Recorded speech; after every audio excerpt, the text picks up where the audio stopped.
have a completely new life. So that is these are the stories that we want to tell today.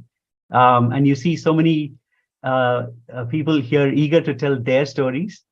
I want to start with Dr. Prema Kodandaraman and her husband, Sri Nithya Natarajananda.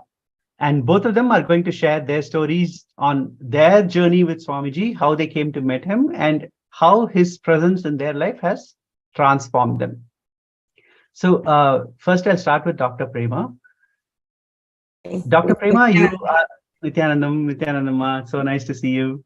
And you've known Swamiji for a very long time, and you're a doctor, and you're an extremely successful doctor. So one thing we want to know is how Swamiji's teachings about Hinduism and related to Hinduism, his teachings about health and mental health and understanding, how that has evolved you as a doctor and how it has helped you be a doctor. Can you say a little bit more about that? Yes, Nithyananda. So, when I went to medical school, came to US, did my training, almost I spent about 14 years. Mostly I was practicing medicine only with my intellectual learning, like from the books and from the knowledge we gained through our training. But once you get to know Swamiji and doing the programs and listening to him about health and everything, like, you yourself become a miracle to yourself, like the wisdom inside growing about health and everything. It changed the whole, even understanding of health of the people, like understanding like how what medicine is, like the way you practice, the way you approach, the way the diagnosing, treatment, everything is totally different. And the work, like it becomes so effortless, and so many things, like so many incidences I want to share, like sometimes like before you do the protocol to treat patients, but once like with Swamiji's, like this energy, and always like you even without you getting like the test or lab results or ultrasound, you have that body scanning skills, like you diagnose, you treat, and it's like a effortless work has become very effortless. And even the patients, they feel the difference, like like not like just a regular doctor giving a prescription. It's more than that. It's like not just knowing what my specialty is. It's more than, even if a patient comes not with the gynecology issue, like I can say she has a thyroid problem, like she has. So it's like the wisdom grown inside by being with him and knowing about health. Like it's not through the training, it's more than like what the colleges and the universities teach. So that it's different. Great, Ma. So I know you've been with Swamiji for a very long time, and can you say something about your journey to being a Karta? You're already a Sarvagna Pita Yajaman. Can you say something about how your journey to being a Yajaman and then your journey to being a Karta has enriched your life? How has that changed your life? Yeah. I think each time, like you want to become a Sarvanya Pita, that all the patterns about money, like holding on to it, are insecurities, and what about tomorrow? What about my kids? What about everything? So then the minute I think of Swamiji, like, I can give anything to him, like, okay, it's just a small amount of money. Then I always go through that conflict. Once like, okay, it's let me contribute. And then like, so once you do it, and as I see that whatever you're giving, like as always, Swamiji doesn't need anything from us, but what comes back is like more than 10 times or 100 times, or you cannot measure it. So when I wanted to be a Sarvanyapida, that, how my mind was restricted, my cognition was restricted with the money. Once I get liberated from that, what I'm creating now is 10 times more. And I don't have those. That's permanently, that karma is permanently removed from me. And once I say, okay, when I can be a Sarvanyapida, that, the karta was even at the initial level, okay, what if my kids, don't get a job, or some kind of fear will come, unknown insecurity feelings. But once I complete with that, like the abundance opens inside of me, I see the abundance is created outside. So I used to see 25 patients getting tired at the end of the day. Now I see 50 patients. And then, so sometimes so many miracles, like I'll be thinking of something, it happens. So like even to hire people, I'll be struggling with hiring people. Now, like they are just walking into my life, whether I hired a new doctor and a new nurse practitioner, and even the help I want, like the minute I kind of think about it, think of Swamiji, so that abundance is, the more I contribute, I see the abundance. I'm not giving it to Swamiji. I'm actually blessing myself. Whatever I was suffering with, I need to this much work to create this much work to do. Now it's like there is no counting, there is no thinking, there is no effort, there is no and then I say, hey, like it's not just Swamiji wants anything from us. He's taking out our own restrictions and our own patterns of restricting wealth, and it's not always hard work to create it. And you can create by you cherishing abundance inside, the abundance happens outside. So that's why I'm happy that he gives me the opportunity to do that.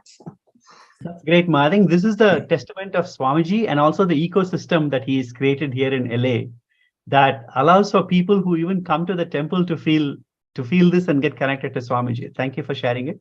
Very quickly, I know you have a great story about how you met Swamiji for the very first time. And that's a very sweet story. If you could share that with others, that I would really appreciate it. Yeah, I always like to share my very first experience with Swamiji. I really will make it brief because I made so many videos about it too. Like before Swamiji, the life was so routine, going to college and coming home, relatives, eating, sleeping, getting lots of degrees and focusing on it. But I know only my workplace, the hospital and house. I'm not a person who goes out to meet people, or I'll never meet a new people quickly, like it's my home or my work.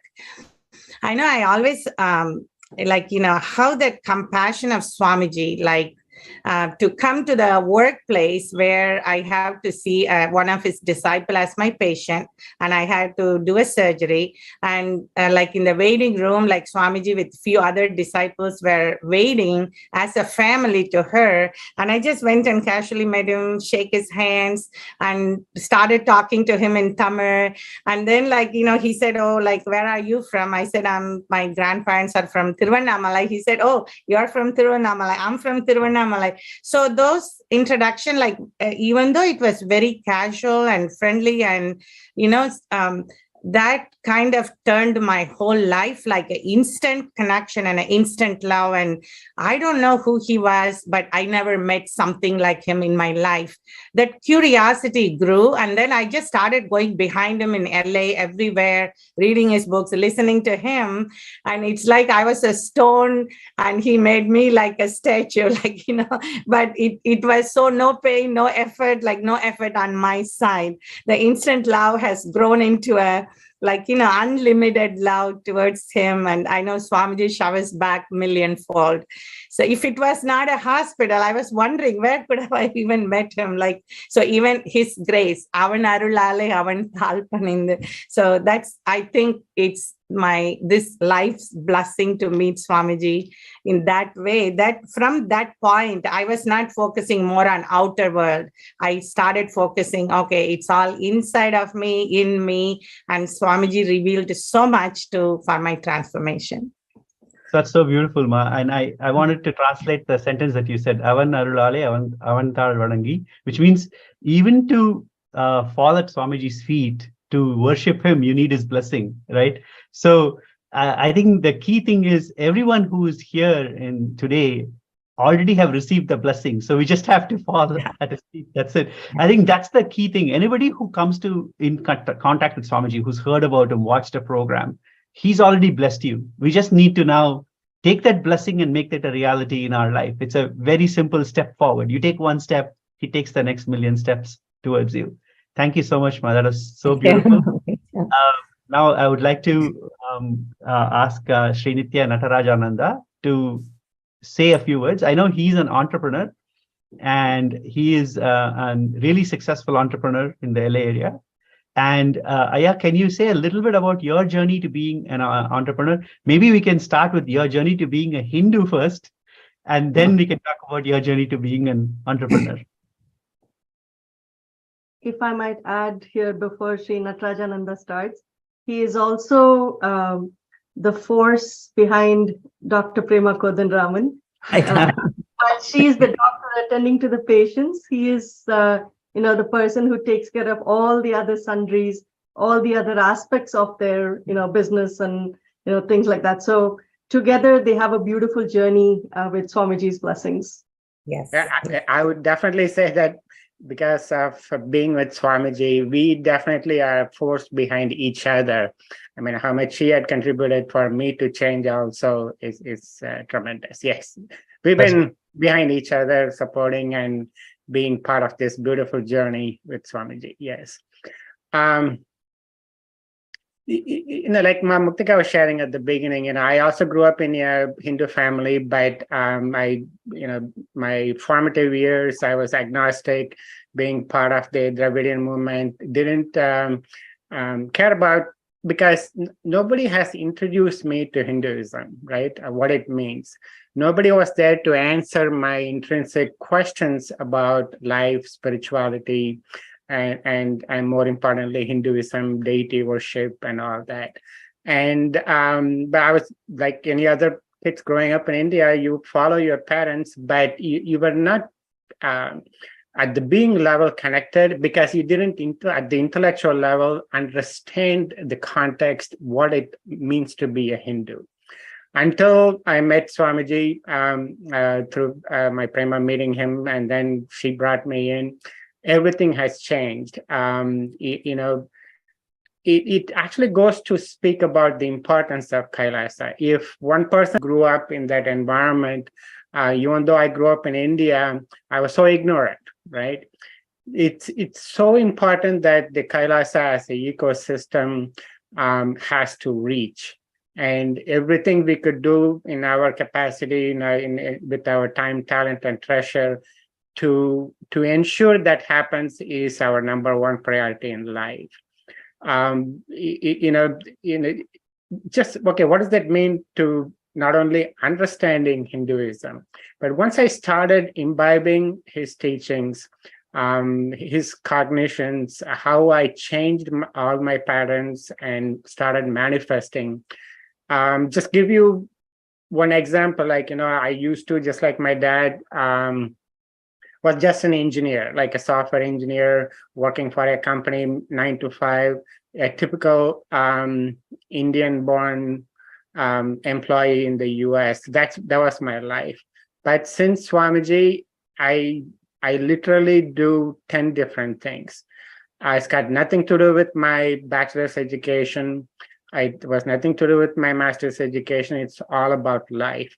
But everything from running a practice to real estate and other entrepreneurship, and how I conduct myself. And I take, there cannot be a better CEO than Swamiji as the cosmic CEO. I've been with him running Sangha meetings, for example. That alone, that from micromanaging to the detail to the macro view of his vision, how he was able to transform that to the people around him, right? And that to me was the biggest takeaway for me. So I could apply that in everything that I do. The 10 different things that I do, 10 different hats that I wear, the principles, the approach, the inner space with which you approach your responsibilities, completely transformed.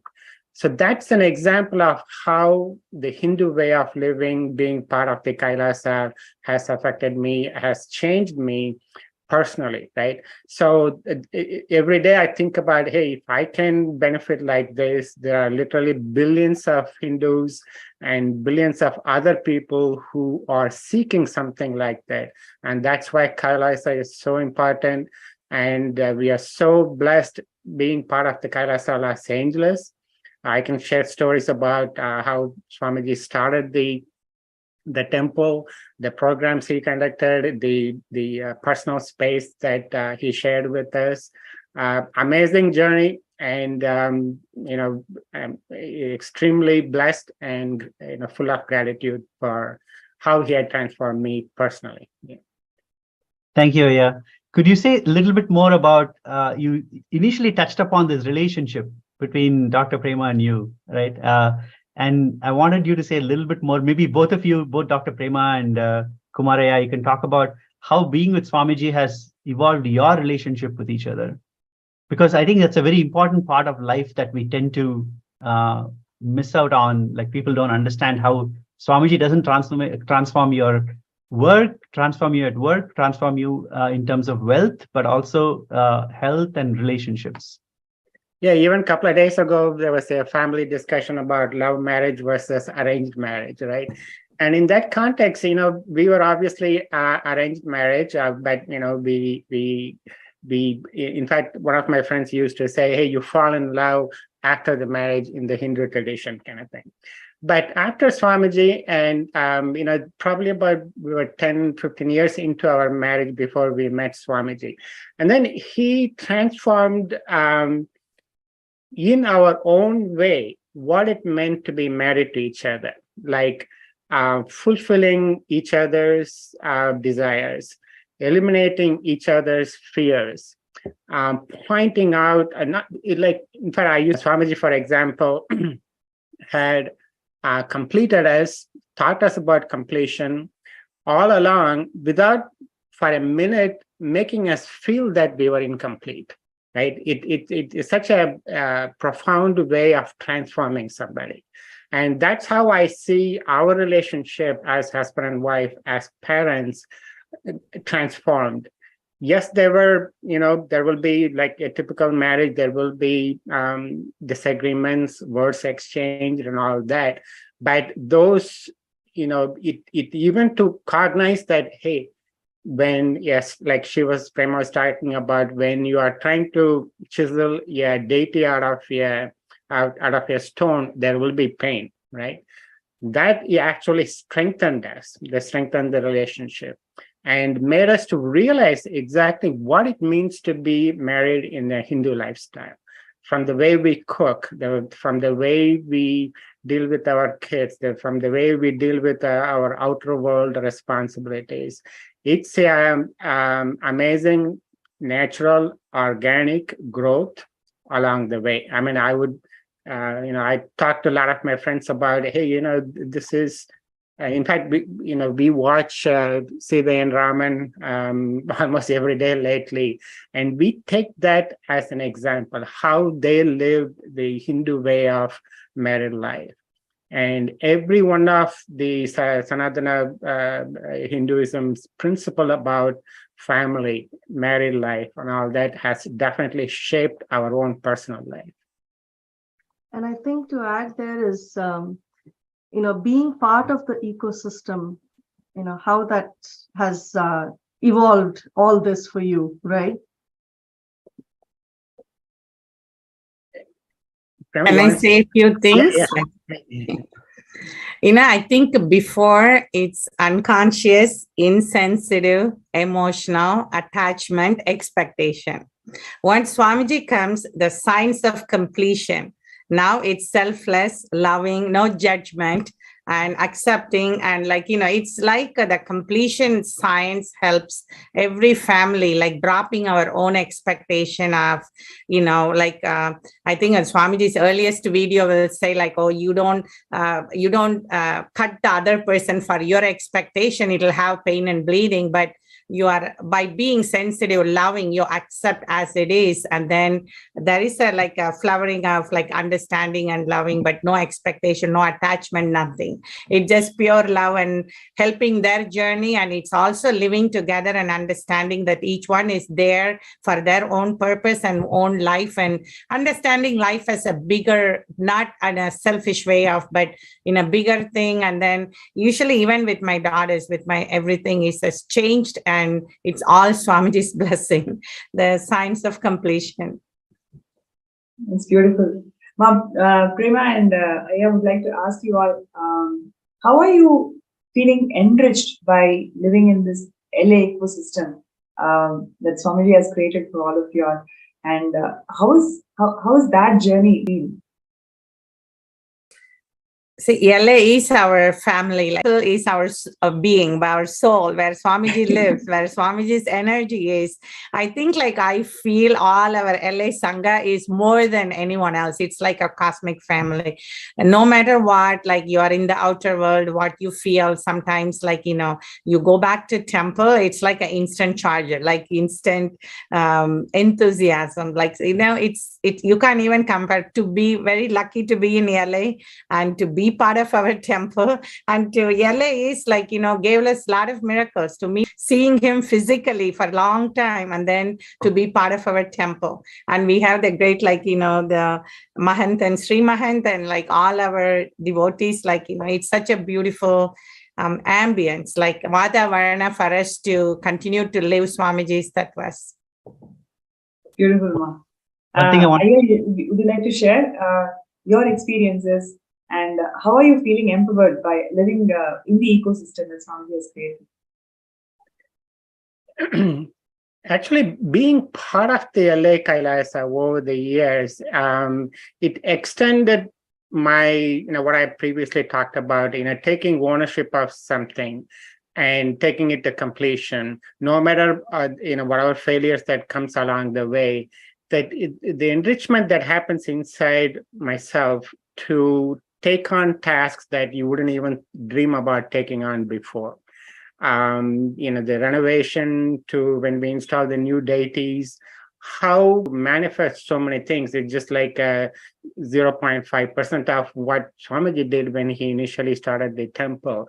But I clearly recall how, you know, me being part of that effort allowed me to go beyond my limited view of what my capacity was, what I am capable of, what I'm achievable, what I could achieve. All that broke. I could deal with, you know, the day laborers on Home Depot, all the way to collecting funds, to, you know, working with the crane operators to install the deity. It's an amazing transform myself, and I see that every day. So, you know, every time we go there, you walk in the door, you feel like, hey, I'm home again, kind of thing. So that's the kind of Vadavarana that temple carries. That's beautiful. Yeah, I remember, like, you know, in LA, I met Swamiji like a teenager. Like he came in and like very easy, and how he put all his time, energy so close with devotees. I have so many doctor friends, they share that he visited their house, and like many people in Arcadia and Pasadena. And also like how in Duarte, the ashram, we all will go, like Swamiji very casually do rituals there, homa there, and just you can see him close by. And like, you know, even Puja Divya, that when Swamiji is at temple, they will go 10 times to get his hugging. He will hug and bless and buy his books. And I know Swamiji's vision for LA Sangha, it's the Western headquarters, and it's the second Bidadi, like, you know, it's, and we know like personally that how Swamiji spent so much time in LA Sangha and the deities and Prana Pratishtha he did. And, you know, we are so blessed to see from the seed and to grow. And it's like, you know, I know that the LA is going to be like, is the one of the real, like, you know, the world class temple, like world class, how do you say, extension of our Bidadi. So by being part of it for a long time, then I do wish like every one of the whole world to be benefit by that. Beautiful. Sarvanyapita are the establishments that are created whenever you see a decline in the way the Sanatana Hindu Dharma grows. The main pillars of Sanatana Hindu Dharma is the temple infrastructure, followed by the language and the culture. Any of these pillars, one of these pillars says decline or destruction, that is when Avatar descends and revives the entire Sarvanyapita to establish the Dharma back and to lead the people to the original purpose of life, which is living enlightenment. And Swamiji has revived these Sarvanyapita. On the one hand, Swamiji has revived all the ancient kingdoms, Hindu kingdoms, 21 Hindu kingdoms Swamiji has revived. And on the other hand, Swamiji has established these Sarvanyapitas across all the different places in the globe to revive the Sanatana Hindu Dharma and inspire, empower people in the science of living enlightenment. So what you're seeing today is such a beautiful representation of the LA ecosystem, where a family who has completely just soaked in the love of Swamiji and how their personal lives, their relationships, their career, in all dimensions, you can literally feel that how Swamiji has empowered them in all their dimensions and how they are able to radiate the space of living enlightenment.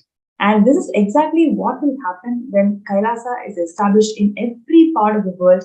And that is the main aim of the Sarvanyapita project.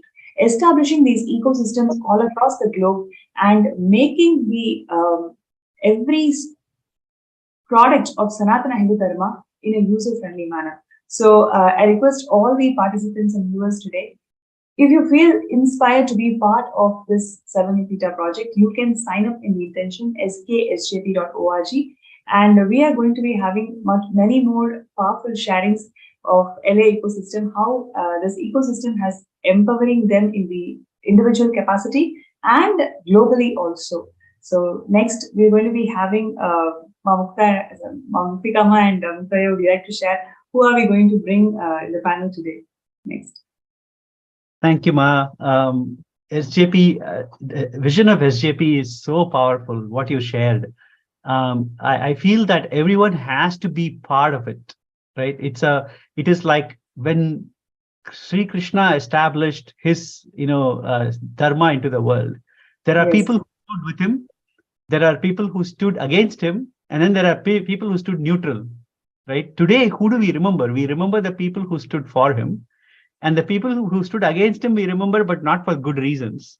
And the people who stood neutral, we don't remember them at all, right? So I think those who stand with Swamiji today and become part of SJP, support his SJPs, support Kailasa worldwide, are going to be remembered as pioneers of the new world, of this world where love, it becomes the operating system. The oneness becomes the operating system. So I feel that everybody who has any opportunity to even start today by saying, okay, I'm going to start with $5, $10, whatever you want to start with, right? It's like starting with it today to support Sri Kailasa, becoming an SJP is the best step forward.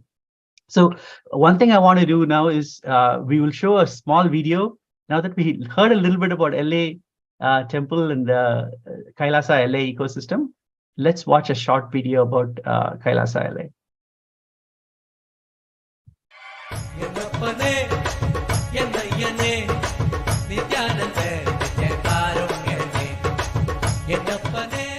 Inaugurated in 2007 by His Divine Holiness Bhagavan Sri Nithyananda Paramashivam, Nithyanandeshwara Hindu Temple Los Angeles is a growing spiritual ecosystem in the United States.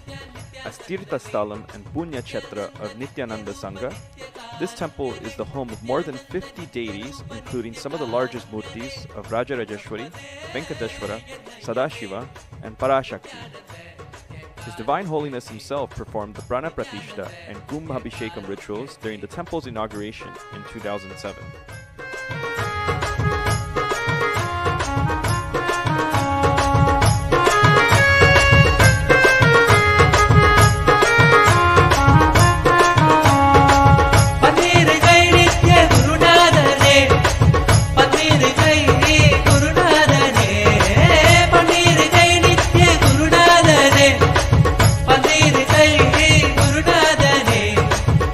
With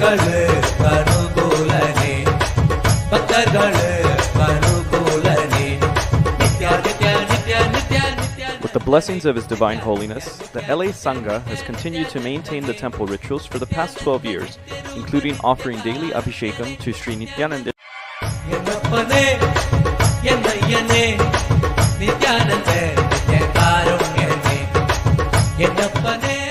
Inaugurated in 2007 by His Divine Holiness Bhagavan Sri Nithyananda Paramashivam, Nithyanandeshwara Hindu Temple, Los Angeles is a growing spiritual ecosystem in the United States. As Tirtha Sthalam and Punya Kshetra of Nithyananda Sangha, this temple is the home of more than 50 deities, including some of the largest murtis of Rajarajeshwari, Venkateshwara, Sadashiva, and Parashakti. His Divine Holiness himself performed the Prana Pratishta and Kumbhabhishekam rituals during the temple's inauguration in 2007.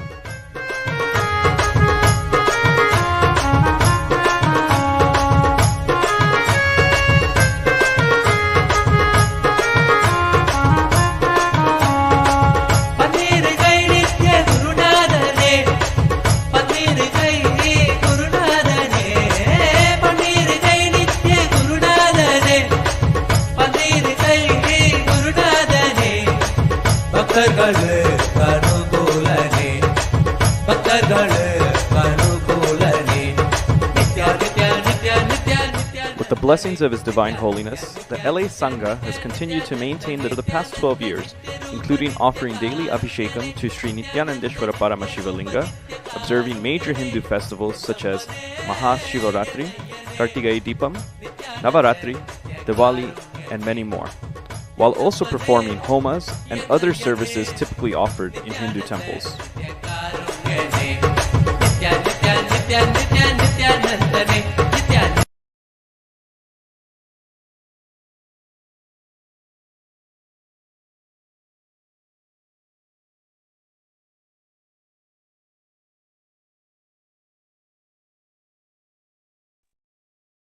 Okay, thank you. Thank you for the video. That's such a beautiful video. Now, can we can go on to Dr. Peter Bloomfield, who is also a Karta of Sarvagnya Pida. And Dr. Peter Bloomfield would love to talk to you about your experience. I know you are born, when you were born, you were not a practicing Hindu. And over a period of time, you met Swamiji, you started practicing Hinduism in your life. Can you say something about that journey? Yeah, sure. Thank you, Sri Mukta. Thank you guys for having me. It is a pleasure to be here today, this Los Angeles panel. So yes, I was, unlike the people who have spoken previously, I was not a born Hindu. And I was born into a kind of Catholic / Protestant family, but mostly agnostic and almost atheistic. So I had no real spiritual context for the world and was just going through material world. And then basically in my family was pretty much on the same page, right? So then I had just kind of spontaneous spiritual awakenings happen. And then I didn't know it at the time, but it was intense Kundalini awakening happening. And the world just started to look different to me. And I started having a number of mystical experiences where I experienced, I could just tell I was experiencing the world differently from everyone around me. And sometimes it was in a really blissful way, and sometimes it was in a scary way, all different types of ways. And I started to look into spirituality and still didn't really think much of Hinduism. I started doing yoga, but even yoga is often painted as more like Buddhist almost. In every yoga studio, there will be like a Buddha. So then it doesn't really connect to Hinduism as it's offered very much throughout the West. So then I started doing various spiritual paths. I tried out many, many different things. And I was having, I could say really powerful experiences, but I always knew, I was like, this isn't quite it. You know, I'm enjoying this part of the ride, this part of the journey, but this isn't my, you know, this isn't my coach all the way home kind of thing. So I was still kind of looking all the time. And then I met someone who was a strong, very committed disciple of Swamiji, and she was just had this extra layer of bliss to her. And then one thing, led to another in terms of experiences, and Swamiji knows how to speak to our listening. And I got the clear message that I needed to go meet him. And then, once I saw him, it was the end of the story, right? I was just finished. So I had no traditional Hindu backing, no traditional Hindu background. And even when I became Hindu, it was more like I just became with Swamiji, right? And then by definition, that meant Hindu. But it was my love and connection to Swamiji that was the basis for that shift in me. And then it just became natural to say, okay, then yeah, I'm Hindu. if being with Swamiji and following what he says and just enjoying him means being Hindu, then I'm for sure Hindu, right? And so I didn't have a big grasp of what that meant. But then as time has gone on, I've learned all I've read a bunch of books, I've studied the Puranas, I've had experiences with the deities and all that, and I've really gotten a very clear sense that the experiential reality that is pervading and permeating the world is taught from Sanatana Hindu Dharma, and that it's the ultimate, it's the ultimate way to relate to the world and the existential reality. So it was a very big shift for me. And even at the hospital, when I'm working, even when I'm not wearing these things, people know I'm different. And part of it is the accent, and they try to put like where are you from? Like, what are you about? And then part of it is just the way I talk and the way I relate. It's just so different from how other people are relating. And then they're like, so like, what are you? Right? And I'm like, oh, I'm Hindu. And they're like, oh, really? I didn't know you could do that almost. Like, that's like shocks to their system, right? And then if I ever wear the kumkum, they ask me if it's Ash Wednesday. And I'm like, well, it's not even Wednesday, so it can't be Ash Wednesday, right? So people have trouble figuring out, what that's all about. But I feel, for me, that shift to Hinduism is just so foundational to my life and to my, stepping into the reality of. And so, I enjoyed every step. I think, there are many people out here that are watching that were not born Hindu, right? There's some that are born Hindu, some are born Indian, Hindu light, all different stripes. But I think when Swamiji came, he brought so many people here with him to make this Kailasa happen, to make this Satyuga happen. Many of us were born into non-Hindu backgrounds, right? And so I feel the people who are born in a Hindu background are very blessed to have everything. I know there's all kinds of other nuances and aspects to it. But even those of us who are born in a non-Hindu background, Swamiji's calling to us as well, right? And when he calls us, he can call us really, really strong and really hard. And so I didn't, invite anyone out there, regardless of your background, you can become an extremely strong and committed and realized Hindu in this life. Because you have Swamiji, everything is fast track, right? And he can clean out, all kinds of things in your DNA, and you just become a Nithyananda Gotra, right? And so that's been my experience. And I think, it's a possibility for anyone who's in a human body on this planet who has the cognitive capacity to run to Swamiji, they should get up and run like that. That is such an amazing story and journey from where you were born to becoming Nithyananda Gotra. So thank you so much for sharing that. I want to ask you, you're on your journey, you're now a Karta, and that's a beautiful journey. And can you say a little bit more about how your journey to being a Karta has evolved you and, grown you to this level? Yeah, sure. And I'll say, everyone comes from a different wealth background. And to become a SJP Yajaman is a big thing. Like for me, that was a huge leap, but I could do that. There are a lot of people in the world who have a net worth of, enough to become a Yajaman if they put everything into it, right? So that's one thing, but there's much less people who can become a Karta, right? Not many people are sitting around on $1 million US, even with inflation and all that. Still, it's a very big sum. So even just to become a Karta, there's a vanishing number of people who can comfortably do that, right? Very small number, and then still a very small number of people who can do it if they put all their chips there, right? And most people, if they put all their chips there, they cannot become a Karta anyway, because not that many people have that many chips, right?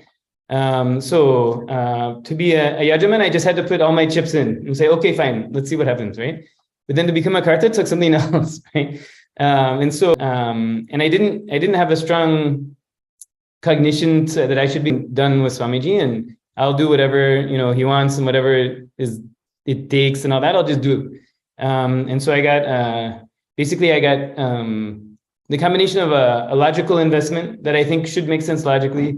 And then Swamiji had mentioned in a little bit tangentially in a satsang, and whenever it's something like that, I like take note and write it down. Oh, Swamiji gives blessings for this. Okay, good. And then I had a direct darshan of a deity, right? All saying the same thing. And so I said, okay, fine. Whatever chips I have left and have, because once you become a yajaman, you'll get more chips given to you, right?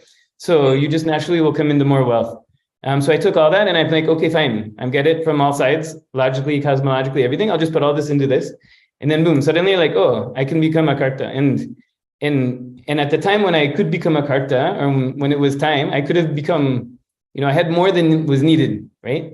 And then I had when it was time to give, I was reluctant to give, and I watched as it start to melt away. And just in time, I was like, okay, take, put it. That's good. So that was a whole other thing. But and I can't say it was an easy and smooth internal process. I'm laughing about it now, but at the time it was very different. But by through that process, the whole attachment to money and the whole drama around money just gets melted. So now I know, like, someone could say, what is your wealth? Like, how much is in your bank account or whatever? And I'm like, I have this much, it's fine. But I just know the whole system is cleaned out. I just know whatever I need, it'll just come. And it's kind of like fun to watch. So like last program, I was sort of invited to declare for Ishvara, right? Ishvara is the next level after Karta. And I was like, okay, fine, I'll do it. Because no problem, because then whatever, I'll just line up with Swamiji and somehow make it happen. And I get to kind of sit back and watch it. Because for anyone out there, most of us have money issues, right? Mm-hmm. Most of us are born with intense fear around money and all that. When you line up with Swamiji and you promise it to Swamiji, then it just has to come through, right? It'll come through for that reason. And then when you give it, all the things just get cleaned out. And then you just know you can manifest as much money as you need, and the whole money becomes no drama. So it's like the best way it's so counterintuitive to the Scrooge McDuck mind, but like the best way to have no fear about money is just give it away. And suddenly you're like, okay, it's just there. I have nothing to worry. Actually, I'd like to add to what you're saying, Peter.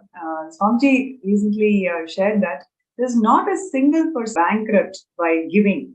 Only when you spend, you may become bankrupt, but when you give, you're only showered, right? When you were sharing your journey, it just reminded me of what Swamiji has told. Like, you became a Sarvangapita Yajaman, then you started your steps. If I'm correct in understanding what you said, you started your steps, and over a short amount of time, you actually manifested the money that's required for Sarvangapita Karta, and maybe even more than what you required. And you went through that internal process of, dropping all the insecurities and fear, whatever is stopping you in this journey, dropping all of that, and jumped it to become a Sarvangapita Karta, and now you're working for Pitadishwar. That's like a quantum jump, right? Like literally how Swamiji is giving that shifts and breakthrough within each and every person. Even from the space of giving, you're only showered more and more and more. Yeah, absolutely. And it's funny, people who win the lottery, they usually end up like bankrupt and depressed, right? Because they get this money they didn't earn, and then they spend it all, and then they just feel miserable, right? Whereas when you sign up to be a SJP or a Karta, then the money will come to you, you'll earn it one way or another, and then you'll give it away. It's the complete opposite, right? So you end up, you may not have all this money in your bank account, but you have complete freedom around money, right? The people who are given all this money and then they just blow it and waste it, right? Thinking it'll make them happy. Instead, they end up unhappy and broke too, right? So, so when you're in the space of giving it away, you end up, you become like this, just as like they talk about a magnet, right? You just know the wealth will come to you. Then you have complete ease and freedom. It is such a gift. I know it's hard for me to say now after the conversations we had about a year and a half ago, but it's such a gift to give it away. It really is. It really is. I needed some convincing, but now I know experientially, right? I know the value of it. So thank you for that. That's beautiful. Peter, so I would like to ask you this question. So what do you feel as the key, to have this jump from being a Sarvangapita Yajaman to Karta? What is that one element if you, like to share with all the viewers? From your personal journey, what do you think that is really important, or one shift that all of us must have? Yeah, sure. To go from SJP from Yajaman to Karta. Yeah. I will say you just have to feel, you should not feel satisfied with Yajaman, is what I would say. Oh, good. I've become a Yajaman. Now I can get personal time with Swamiji, or I can do this program or that program, right? Hey, they said they'll make some deity of me. Good. I can just sit back and I know there'll be a deity, right? And just relax. No, you cannot. That's not the way to get to Karta. The way to Karta is to say, I've just barely turned on the spigot of this operation, right? Let's put this to 11 and see what it sounds like, right? Let's go to next level. And it's like a form of tejos, right? Just like I want to continue to expand, right? And I have a complete excitement. So you can sit back and relax. Even if you're just Swamiji's disciple, you can say, I'm just going to relax, and when I die, he'll come whisk me away to Kailasa, right? But you can say, no, I want to go to the next level, right? I want to bring this whole thing into the planet and have the exuberance and the enthusiasm of saying, okay, I've been able to support in this way, but that's not enough. I want to do more. I want to support more. I want this physical body to be useful for more and a higher level, right? Because I know when I do that, my whole system will get upgraded constantly. So it's a form of tejos, right? It's a SJP tejos, you could say. Should not be satisfied with Yajaman. There's next level. That's beautiful. And one of the things which I remember from our conversations, one of the things which you mentioned on your journey towards Karta, that you really want to move to the temple, move next to the temple, and be surrounded with the LA ecosystem. So that's something so profound, right? So, somebody is saying that, okay, I want to take this jump as Saramipita Karta, and I also want to be closer to the temple. That really shows that how much temple has influenced positively your inner space, and that makes you to take that jump. Somebody shifting houses and then wanting to be around the temple, so you can spend more time with the deities and contribute to the ecosystem more and more. So what really inspired you to take this kind of a quantum shift, especially coming from a completely different background and learning about Hinduism, and then taking care of deities and totally in this a complete 180-degree shift? So what really inspired you, and how what would you like to share with all of our viewers about how ecosystem is so important today for us to learn and enrich each other with all the values that Sanatana Hindu Dharma has given us? Yeah. Oh, that's a great question. And I feel we could talk about the Los Angeles ecosystem for days. There's so much material, huh? It's very rich. But I was before I moved here, I was living in Venice Beach, which is a very desirable, posh environment. And I had a good rent control. I had a great deal. I was basically living at the beach, just across the street from the beach, for very cheap. But then I just knew, once like I had said before, I had a mystical experiences and awakening, and started to see the existential reality of the world. And so even I would be looking at the beach and the ocean, and it's aesthetically very beautiful, but the energy I just know is not right. It's not the highest dharma through that space, right? And then I would come to Montclair, and if you ever go to the LA temple, the surroundings of the LA temple is not as of yet an ornate Vedic architectural environment, right? The surroundings, I'm saying, it's in a downtown area, and I know what it's going to become, but it looks very different from Venice Beach, you could say. But then just going there, this intense bliss happens. And I just know I would come to the temple, even just driving down the streets of Central Avenue to Montclair and all that, I'd come to the temple, this intense bliss will happen. And then I'll spend the time at the temple doing deity seva or whatever activity we're doing. And then I'll drive back. And it's like, as soon as you leave there's a certain area on the 10 when you're going into LA, and it's like you leave the energy field of the temple. And then I start to feel like a heaviness begin. And then you go into LA proper, and then you go into, the beach towns and all that. And the ambient energy is so different. So I just knew, hey, I just want to be here. Fundamentally, I think probably everyone here would love to sit at Swamiji's feet for millions of years, right? There's no other place to be, right? And then as close as I can get to that is being right next to the temple right now, right? So I just wanted to create that possibility. And I'd say moving here, just moving here is a big challenge. People will find things come up and barriers and obstacles just to move here, right? So you have to overcome all those. And then once you move here, then adjusting is a whole other thing, right? And it's a very strong energy field. It's LA Arunachala, right? So it's the fire, right? And so all kinds of things get burned and all that.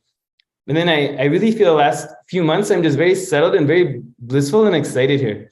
So I would encourage, for anyone watching, go to the ecosystem that you can, right? Go to wherever as close to Swamiji's feet as you can get, right? If it's Bididi, that's fine. If it's Trivandrum, right? If you're in the US, then Los Angeles is just an amazing, strong place to come. And actually, we're really beautifully coming together. I can feel the alchemy has been happening.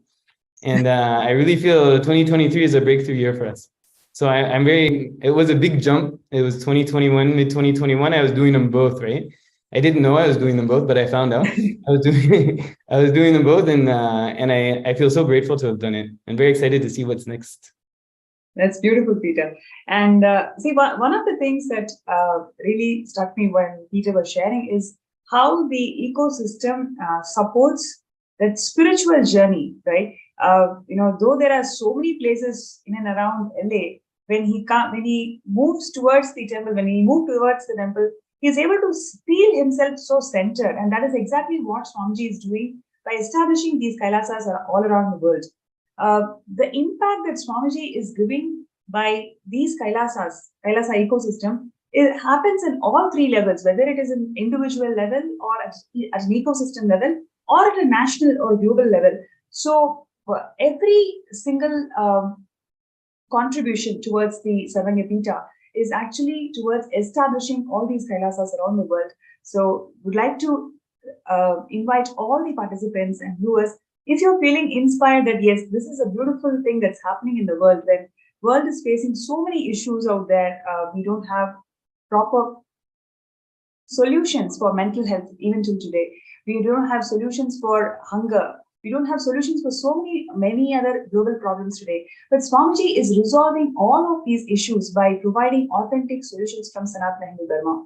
And these ecosystems serves as epicenter where these solutions gets implemented in a personal level and as a community level. So by supporting Sarvanyapita, you are supporting beautiful, blissful ecosystems around the world. So I request all the viewers out there to go ahead and sign up in the link that's been projected, sksjp.org/contribute. And there are many, many more such beautiful sharings that is awaited in the segment. We'll just take a few minutes break for all the participants and viewers to sign up in sksjp.org/contribute.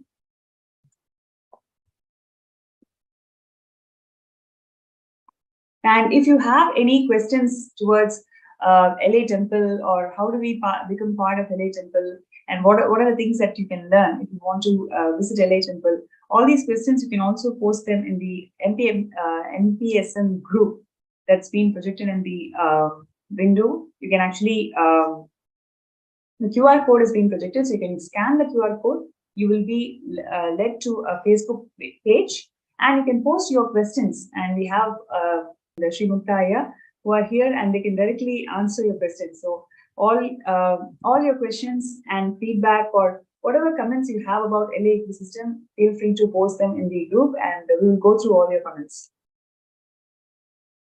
One thing I wanted to say is, Peter.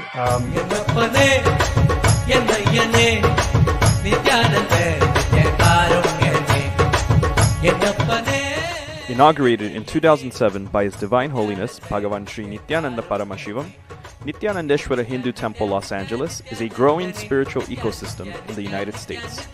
As Tirtha Sthalam and Punya Kshetra of Nithyananda Sangha, this temple is the home of more than 50 deities, including some of the largest murtis of Rajarajeshwari, Venkateshwara, Sadashiva, and Parashakti. His Divine Holiness himself performed the Prana Pratishta and Kumbhabhishekam rituals during the temple's inauguration in 2007.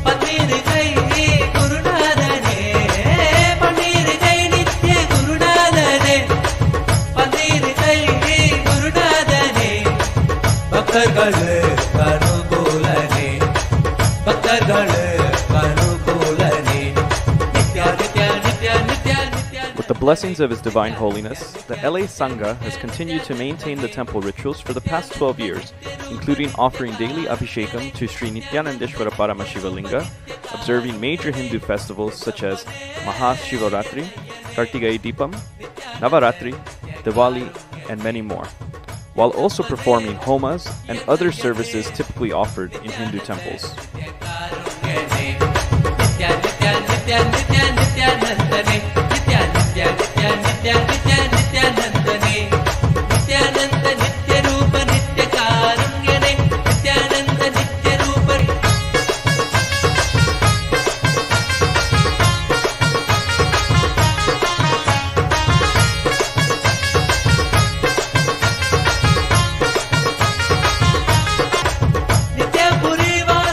The temple also hosts a variety of events throughout the year that contribute towards the enlightenment ecosystem.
As the spiritual ecosystem in Los Angeles continues to grow, we invite everyone to experience the temple space and connect with the divine by sitting for daily satsang, pada puja, power manifestation, or by being a part of the various programs and classes offered by the temple throughout the year. As we look towards the future and realizing Swamiji's vision for Los Angeles to have a temple that is fully agamic and a hub for power manifestation, we also invite you to contribute towards the realization of this vision with your time, treasure, or talent.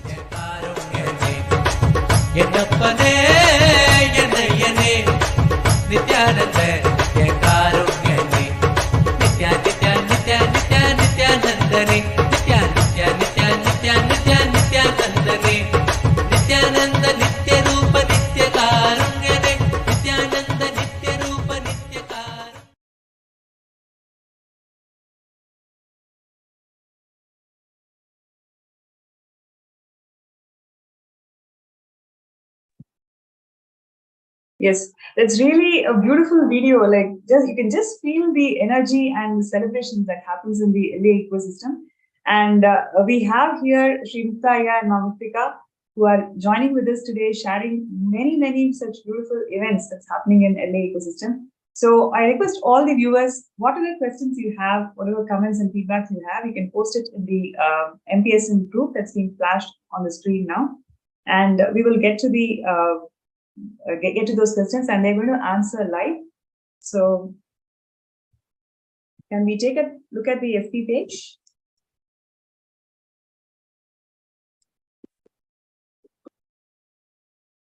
So while we are taking a few minutes to go to the FB page, I have a question to both of you. I mean, how has it been the journey, the whole journey of being with Swamiji for more than a decade? 2 lines, if you would like to summarize as a couple, what would you like to share with us? Isn't that one of the most toughest things to do, summarizing in 2 lines? It's a journey of lifetimes. Somebody asked me, what have I gotten? I think I have achieved my connection with the cosmos by being with Swamiji. And having the cosmos, Swamiji himself, as the center of our relationship has made the relationship even better, even tighter. So I think it is having Swamiji in your life is the ultimate thing. I can tell you so many stories where there are certain moments where you need his teaching the most, and he's right there to deliver them. You're sitting there with him, and he tells you some truth that transforms you tremendously. I know we don't have much time, but we want to tell one story where we were both with Swamiji on our journey to Kailash. We were actually in Nepal, and we had stopped there for a few days. This was which year, Aya? Sorry if I may. 2011. Okay, 2011. Yes, got it. And Mahamuktika and I had gone on the trip together, and that was the first trip we were going on together with Swamiji. And for me, I had felt that, if this is a spiritual trip, we should behave like as if we are individuals going on a trip, not someone who's going together. So I would tell her, don't sit next to me in program. Don't sit next to me on the bus. Well, when we go on a boat, we used to go every day in Lake Feva. We were there, Pokhara, for like 7 days. Every day we would all go to do Pada Puja together with Swamiji sitting right in front. Then we would go to the lake, and Swamiji would get on a boat. He hired 10 boats. We all would get into the boat. We'll go to the middle of the lake, spend time with him. He would chat with all of us, and we come back. So I would tell her, no, don't sit on my boat. Go sit on some other boat. Things like that. It was very, very bad in that moment that I was doing that. So I'd let her tell the rest of the story. Okay, I didn't expect this. Actually, Swamiji happened. Let's put it that way. But he could say, he obviously sensed that that's not how I perceived a spiritual journey, right?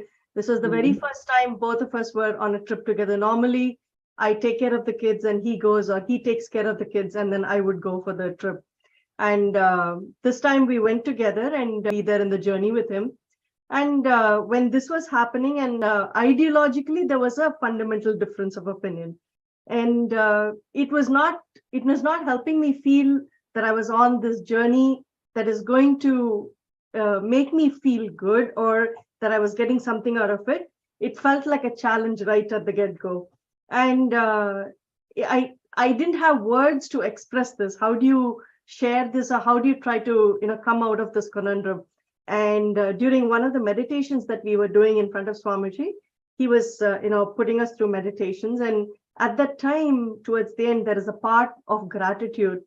And in that part, I just had tears pouring down because it was so overwhelming that I just couldn't take it. I said, Swamiji, can you do something to help? I don't know what to do in this situation. So when we stepped into the boats, I was sitting and contemplating and sitting quietly. And then suddenly we hear this sound. Somebody is calling out and saying, hey, the boat from Seattle, make sure the boat comes to Swamiji's boat. And at that time we were in Seattle. And so we went close by, and, I was craning my neck backwards to see, where Swamiji was. And then once we got closer, he was sitting, I still remember how Swamiji was sitting on the boat, and, he had his hand, under his chin, and he was looking outside. He was looking at everybody. He was looking at the entire space. And then, he said, at that time, my name was, Paramatmika. And so he said, Ma, you've been looking for me for so long. Come on, tell me what it is. The first thing that actually struck me at the time is, how long is he saying I was looking for him, right? Is it now? Is it in the past lifetimes? The first thing that struck was, oh my God, how long have I been looking for him? And then the second thing I shared, immediately I did another invitation, and I shared the situation that was happening. And I said, look, Swamiji, I feel when you're on a journey together, you're supporting each other, and you're, going through the whole process. But Shimukta thinks that he has to do his own thing and I do my own thing. And let me say, I remember exactly what she said. Okay. I remember word for word. Basically, she said, is spirituality a journey of aloneness? That's what she asked. Is spirituality a journey or? Of aloneness. Okay. Swamiji said, look, the very last step of enlightenment, even I cannot come with you. You have to walk on your own. That last step you have to take on your own. But till then, I am there with you to the last step of the journey. And there is nothing wrong in sharing the journey with somebody. That's exactly what he said. And I was completely surprised by that answer, because I thought Swamiji would say, no, be alone. That's the right thing. But then I asked Swamiji, is it okay to hold hands on be in a romantic mood on a spiritual journey? Then he turned to me, looked right in my eyes, and he said, Mukta, is your spirituality so fragile that it'll break by holding hands? And such an amazing question that he asked. It was completely broke my idea of what being spiritual is. I had drawn such boundaries between certain parts of my life. If I said, if you're spiritual, you can't do this, all those boundaries just broke away. And it not only changed how I relate to people around me, Ma Muktika and others, but also everything in my life, everything that I do in life. So these are such transformative moments that you cannot get otherwise. It's only in the presence of a guru that you get that. So he really fulfills you. He knows exactly where you need the empowerment. He knows exactly what patterns you're going through, and he knows exactly what you need to go beyond that, to break those patterns, to have the strength to understand and break it, and to elevate yourself, right? And there is one thing he always tells anybody: the moment you are there in my presence, or the moment when we are in his energy field, and we accept him as our guru, right? He is responsible for us. He takes us all the way through to enlightenment. There is no letting go. His hand is always outstretched. It is just us holding on to his hand and saying, Swamiji, lead us. And that space is so powerful. And I think one thing I've seen, we don't worry once we come to Swamiji. That's one of the most fundamental shifts I think all of us have. It's as if we're so relaxed that somebody else is like a cosmic being. The avatar is doing the thinking for us. All we have to do is make ourselves present, and we have to, use our hands and legs and make things happen as he's guiding. And it's such a blissful process. I don't think we've worried much about our kids. We've not worried about anything much, It's been a flowing journey. And as and when our patterns come, or as and when there are impossibilities, he shows us how to overcome. He shows us how to get into the right space, what cognitions to think through, how to, become more mature in our understandings. So that's the beauty of the journey so far. Yeah, I just want to summarize it with one sentence. Normally Swamiji says, people think that I'll take care of my family, Swamiji will take care of Sangha and Hinduism. He says it's the other way around. If you take care of the Sangha by supporting, like being as SJP, like that, then I will take care of your family. And what I feel is he can take care of us and my family much better than I can. So that's what Ma Muktika means by saying we don't worry anymore. I don't worry about my family anymore. All I worry about, hey, how can we do Swamiji's work better? How can we support the Sangha better? And everything else is taken care of. So that is a long answer to the two lines. But truly, it was so beautiful, the experience that you guys shared, and the two punchlines that Swamiji shared. I mean, it is so apt, so precise, not one word extra, not one word less, but it can bring that lifetimes of transformation. Like, so powerful what you guys shared here, really. And with the same spirit, would like to call out for all the people and all the participants and viewers out there. What Swamiji is doing to the world is something so profound. Each and every being, the whole Kailasa, what we have today, is formed by Swamiji's intense hard work and extreme compassion and love for humanity. Like what Mukta and Muktika Ma shared today as their personal journey and their transformation. Like this, Swamiji has transformed and given a personal impact to so many thousands of people. And it is not just an individual level, the whole impact lands in community, as a community, through this ecosystems and Sarvanya Pita. So when you become part of Sarvanya Pita, you are part of this change that Swamiji wants to bring in the entire world. So if you feel inspired and if you really feel that, yes, this is something which you want to do in your life, be part of this change and bring that happiness, true happiness in the world. Sign up in the sksjp.org/contribute. And now we can get into the next segment of this show today. Aya, who are we having in the show next?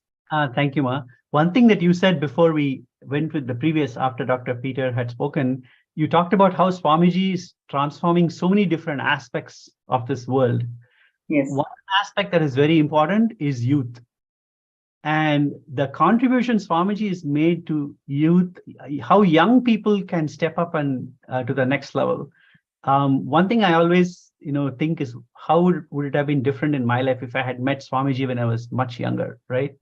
And so I look at the youth of today who are connected with Swamiji, and I envy them because they have had exposure to him such a young age. I want to invite two people, Alejandra Ruiz, and then Suhas, who are a very core part of the volunteer group here, who are doing an amazing job. I want to start with Alejandra. Alejandra, I know you are a great volunteer here and very close devotee of Swamiji. But again, just like Dr. Peter before, you are not born as a Hindu. You became a Hindu in your life. So tell me a little bit about that transformation towards Hinduism and how you met Swamiji and how you came to be a Hindu, what it means in your life. And thank you so much for having me. So as mentioned, I'm not a born Hindu. I grew up in a more background, and I didn't really have a good sense about religion or spirituality at all. I didn't really know what it meant to really connect with God, but I knew in my heart that was something that I was always looking for. It had gotten to a point where I was seeking for that. I was seeking to fully understand what does it mean to be with God, connect with God, and how to bridge that connection. And so it took a little bit of a time for me to figure that out. And it unfortunately had to lead through me going through a deep depression. So I had gone through a really deep depression, not knowing what was the purpose of my life, even questioning the purpose of why I should even exist. Why am I even here living? And so that deep depression also brought a lot of anxiety to my life. So I was living with a lot of anxiety. Every day I would wake up almost like super nauseous, to the point where I was always like throwing up in the morning due to anxiety. And so I was realizing that I didn't want to live that way anymore. I was tired of having that suffering, that anxiety, that depression, and I wanted something more from my life. So I started to learn about meditation. And so I wanted to learn how to meditate so that I can calm that anxiety. And so through Ezekiel, my now husband, he was teaching me how to meditate.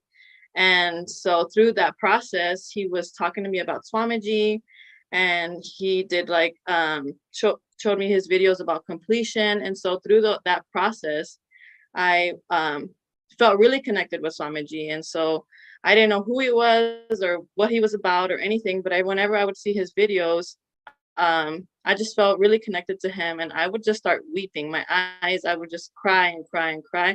I used to watch a lot of oneness capsules. I didn't even know what that was or what it was for, but I used to just watch him, and I used to really like them, and I would just cry there. And it was just such a beautiful experience and just an instant connection. And so through that experience, I realized I wanted to explore more about Hinduism and what it was about and how I can get more connected. And so at that time I was living in Oregon, which is about 1,000 miles from where we are now, right?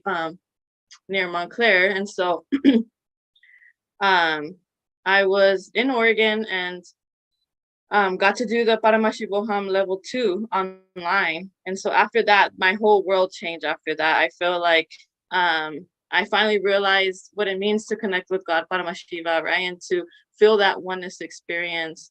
And my life was different after that. Now I was like understanding that I wanted to center my life solely around this. So spirituality became the main pillar in my life that I knew I needed to strengthen. And so through that experience, I recognized that I needed to move closer to the temple and get as involved as possible in the spiritual community. And so the jump, right? It was scary for me. I didn't have a job lined up. I didn't have anything. So I didn't know what I was going to do, where I was going to live. But I decided to do it anyways. So I moved out here, and it did take me a couple months to find a job. But now I have a great job, like 13-15 minutes from the temple, and I live 5 minutes from the temple. And so it's been just a beautiful experience to have that journey of becoming a Hindu. And so That's awesome. Yeah, that's great, Ma. Now you're in your 20s. When you see other youth around you and what they are going through, and compare that to your experience and what you have gained, could you say a little bit more about any youth who is in the audience watching? What is it that they can gain by moving close to an enlightenment ecosystem like LA and being a part of it? Yeah, definitely. So what I've noticed just from seeing other youth around my age, so I'm currently 25. I met Swamiji at 22.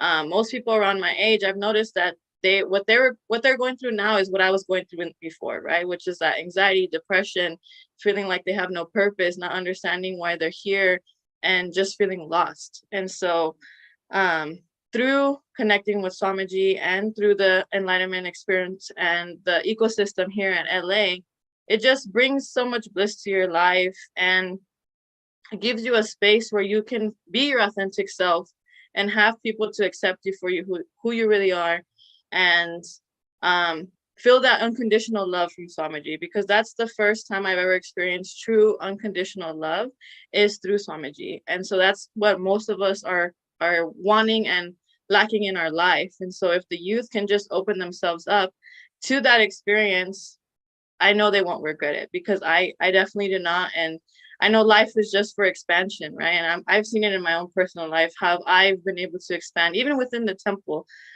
being able to volunteer. I'm almost at the temple, I think, almost every day. And so just getting to be part of this community has brought so much bliss to my life. That's so awesome. Thank you, Can I Ma. ask a question to Ma Alejandra? Yeah. Yeah. So, Ma Alejandra, I wanted to ask, given the powerful experiences that you have been having the last few years as you've traversed your journey, how do you feel you are able to take this to the youth out there, right? Just like how you were sharing, there are so many out there who are looking for support, who are looking for help, who need some way in which something grounds them as they find their purpose in life. So how do you feel you would like to take it across to the youth, or what kind of support do you see happening in the ecosystems that Swamiji has evolved that will support you in this journey?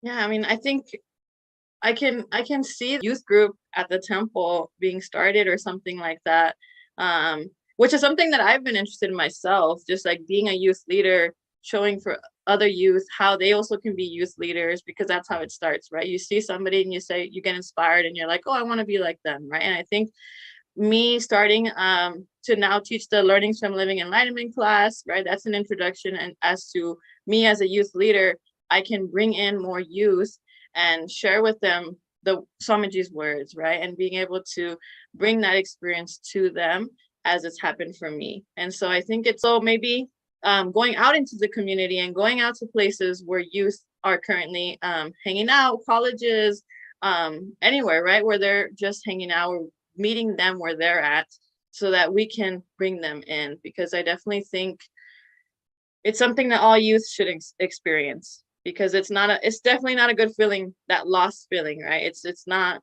a good feeling. So I know how that is, and I think it's great to have that connection with Swamiji.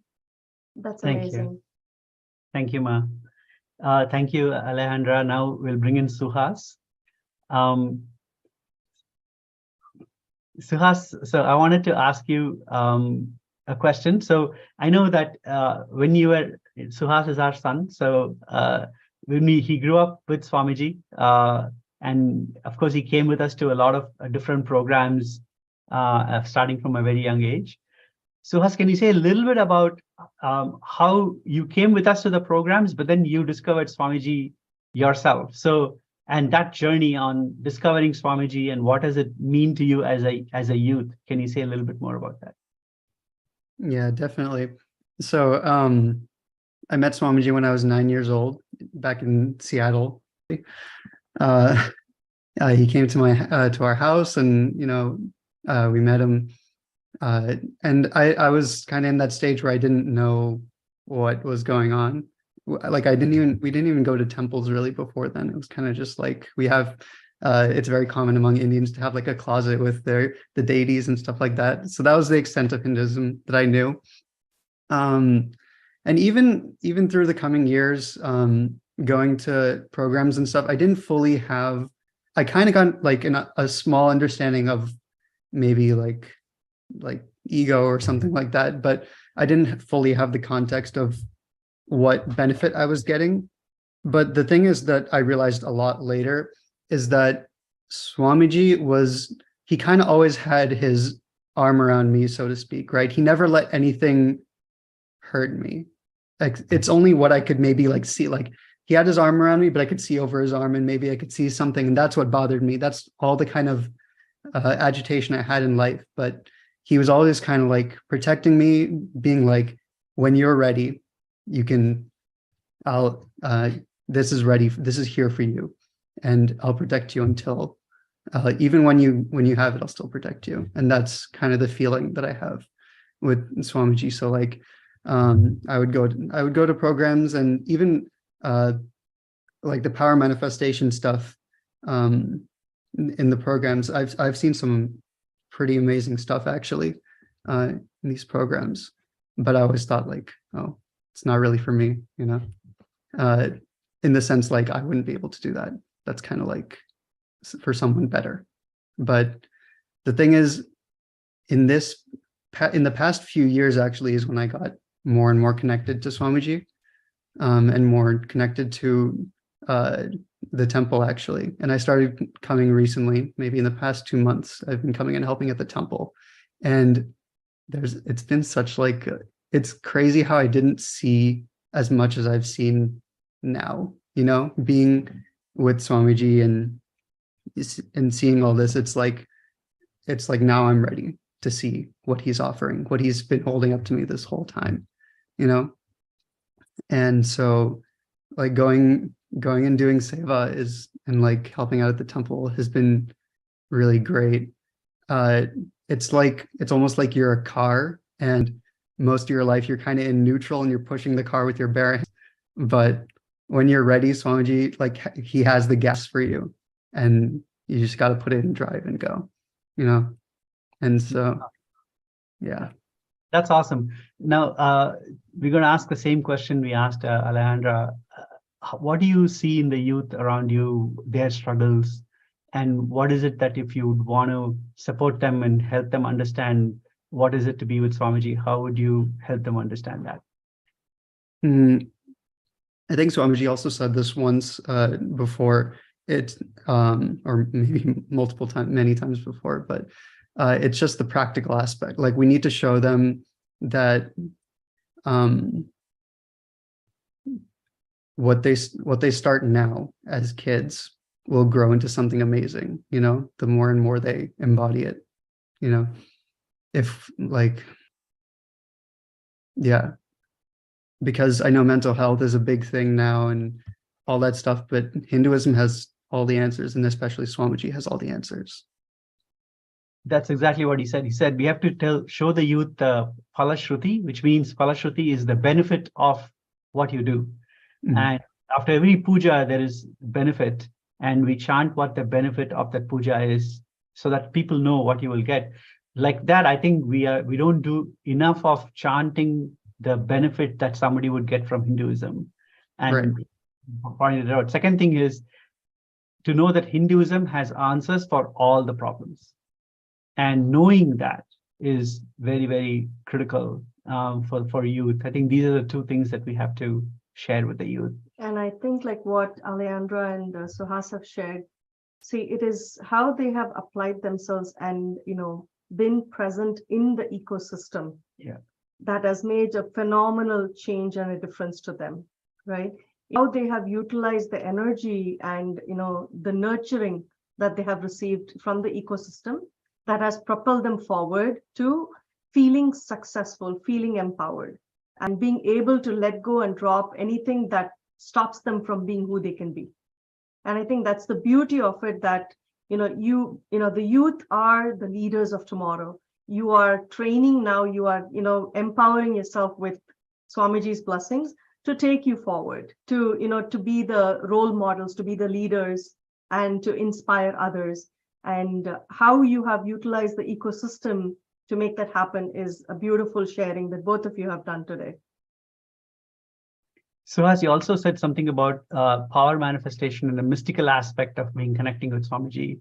Can you say a little bit more about that? Yeah, definitely. Actually, a really good experience I've had is the Nityanandeshwari deities at the Los Angeles temple. I got the amazing privilege to do Abhishekam to them, like I think a couple of weeks ago, and it's like the craziest change in my life. I generally don't have choose to use my willpower a lot, but immediately after that, I started doing all sorts of stuff. Like if I want to, I'll pick up my guitar and try to learn. And I always just have this more of a vigor for everything. You also And- said something about if you think something, it kind of comes true. Oh yeah. It's a little bit bizarre, but the more and more I do stuff, and the more I'm around if I'm in Swamiji sessions or something, the more I think things, the more they'll start to happen, and the more I say things, they'll start to happen. And I noticed turmeric. Turmeric has been manifesting on my face, even if I'm nowhere near turmeric. If I'm doing something for Swamiji, it'll just go just appear out of nowhere. It's honestly so amazing. That's amazing. And I know even Ma Muktika has been saying that all she has to do is think of something, think of talking to someone or meeting somebody or wanting something, and it would immediately manifest in her life. Yes. So yeah, it's such an amazing space to be in the Los Angeles ecosystem, with everybody who's here and all the hundreds of other volunteers who are part of this ecosystem. Every day they are making it an embassy for Kailasa, where we reach out to the whole ecosystem, we help others. By the way, we serve free food to hundreds of people on a daily basis, and both inside the temple and outside the temple. And obviously, the Montclair city has recognized Swamiji and declared January 3rd as Nithyananda Day. And we have a good relationship with many of the politicians, the cities we have diplomatic relations with the various cities here, including city of Paris and many other local cities, who realize that we are providing so much value to them as the enlightenment ecosystem. We are elevating the whole ecosystem. So nothing is better than being part of this. In fact, one thing that Swamiji said during his Jayanti that I remember which really fulfilled me. You always wonder, am I reaching my life's goal? Am I reaching this purpose of my life? He said, everybody who is till now supported Kailasa, who have been part of Kailasa, who have supported it, you have achieved your life's goal, right? You fulfilled your life's goal. And now you're all part of my victory parade, which is such a fulfilling feeling, knowing that you have done what it is that you are born, and you're part of that already. I don't think there is anything bigger than that. So I really want to thank the Swamiji for creating the LA ecosystem, Kailasa LA ecosystem, and for everyone here who came here to share their experiences so beautifully and so powerfully. With that, I want to end with a Purna Mantra and then hand it over to Ma Pranapriya. Om Purnamada Purnamidam Purnat Purnamudachyate Purnasya Purnamadaya Purnameva Vasishyate. Om Shanti Shanti Shanti. Hari Om Tat Sat. Sarvam Bhagavat Sri Nithyananda Paramashiva Paduka Arpanamastu. Om Nithyanandam. Thank you, Ma Pranapriya, for this opportunity. I hand it over to you to take it over from here. Thank you so much, Jaya. It was so connecting with all the folks from LA ecosystem. And over to the program today. Would you like to talk to connect with all the participants and viewers today? See what you have experienced just listening to all these beautiful sharings from folks from LA ecosystem is what Swamiji wants to do every single city, every single place in this world. Creating Kailasa ecosystem is literally making each and every one of us live as Paramashiva, radiate as Paramashiva, and celebrate our existence as Paramashiva. So let us all decide to stand up for this divine cause of Samagapita. If you have already decided and if you're finding any difficulty, if you're finding any obstacle, any insecurities, whatever is stopping you from manifesting Samagapita, you can post your name as somebody who wants to get scanned. So I'll be doing third eye scanning for next few minutes. For anybody who's finding difficulty in manifesting Sarvanyapita, but have the intention, you have the intention to do it, but you're finding the obstacle which is not making you to manifest Sarvanyapita. So you can post that in the Facebook group.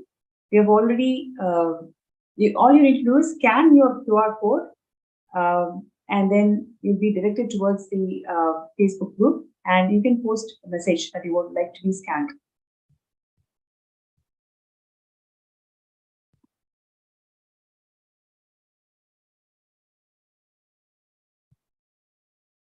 So see Ma Rajeshwari, Ma Kalahartigantananda, Jalanananda, Ma Hilde, Ma Tanu Bhagat.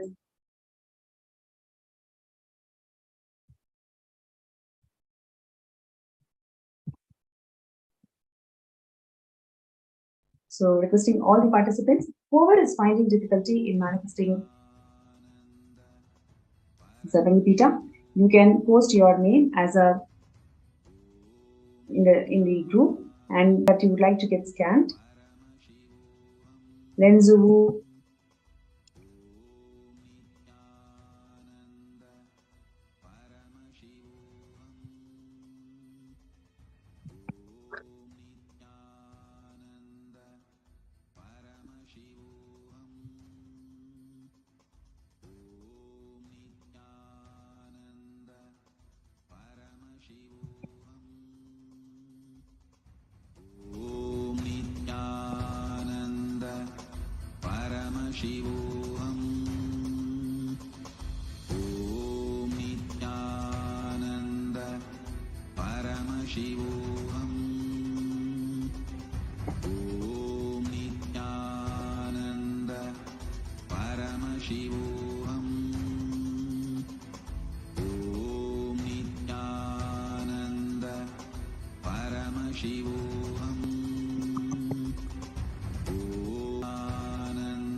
yes, I request all the participants to take a few minutes to sign up for sksjp.org/contribute and any obstacles that you are facing in manifesting the Sarvanyapita, you can post that in the group and I'll be able to do this third eye scan for each and every one of you, entangle with Swamiji, and let us all manifest the Sarvanyapita. It's the grace and blessings of Swamiji.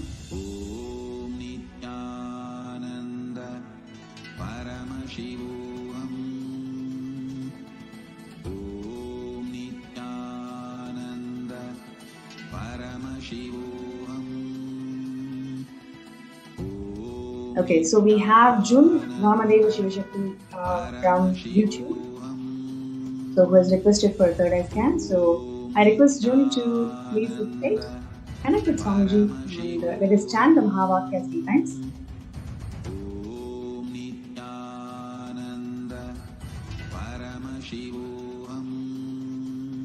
Om Nithyananda Paramashivam Om Nithyananda Paramashivam. Om Nithyananda Paramashivam.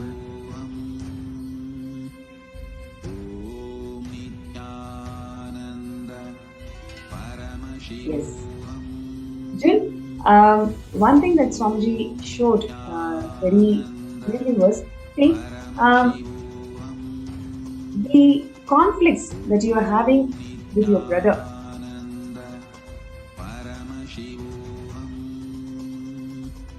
And all the male figures in your family. Today, decide to complete with this and bring oneness in the relationship. Already we've gone through in the last couple of days about how to bring oneness in the relationships. Just decide to declare perpetual completion. Swamiji beautifully has shared that relationship is just a decision. Any relationship that you want to manifest in life, it is just you deciding. Moment you decide, you can always burn any incompletions that is standing between you and the relationship. So today, decide to burn any incompletions that you're having with all the male bodies in the family and your brother.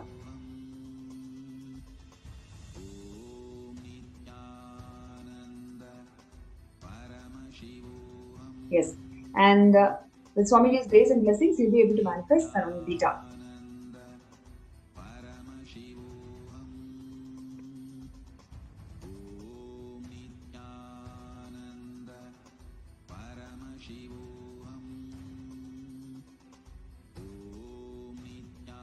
And next person who has requested.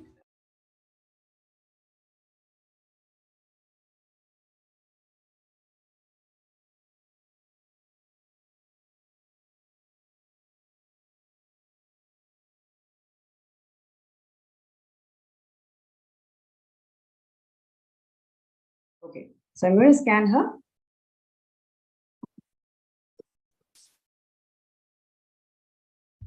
So requesting Magali to please close your eyes and let us chant the Mahavakya.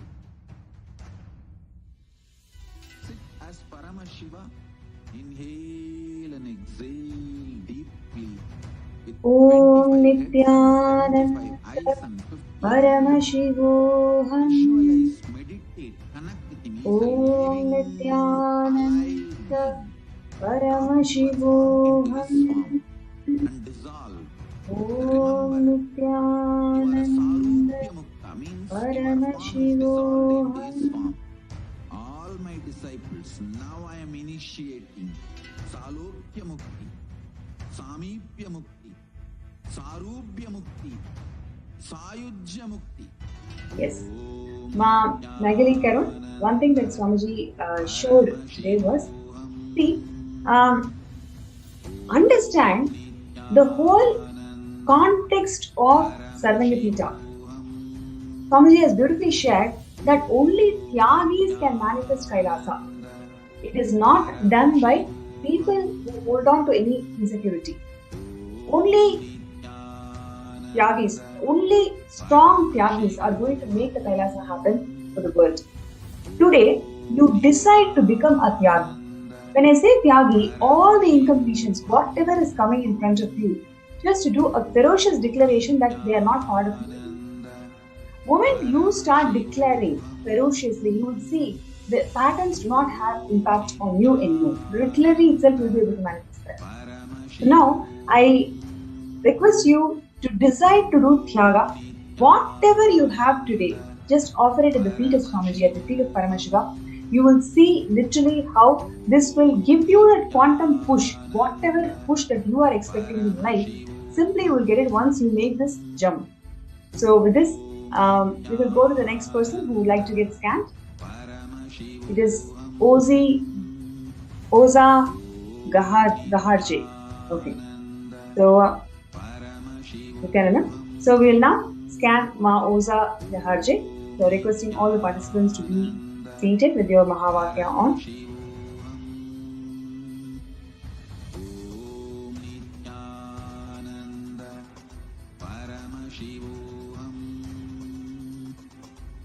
Om Nithyananda Paramashivam. Om Nithyananda Paramashivam. Om Nithyananda Paramashivam. Yes. So now, one thing that Swamiji showed very clearly was, see, you decide today that anybody who comes and asks you for help, you will enrich them, empower them with any teachings of Swamiji. Just do this for 11 people. You will get a positive click, positive shift in your inner space, which will directly help you to manifest SJPK. Right? So when you start enriching all your questions, all your doubts that you hold for yourself and others, you will simply be able to melt them. And all it requires further than that is just the decision to make this happen. Definitely you'll be able to make it happen. Right? So with this, we come to the end of today's segment, where we saw beautiful memories, sharings, and how people's lives are transformed by being in LA ecosystem established by the Supreme Concept of Hinduism, Bhagavan Nithyananda Paramashivam. We having the darshan now.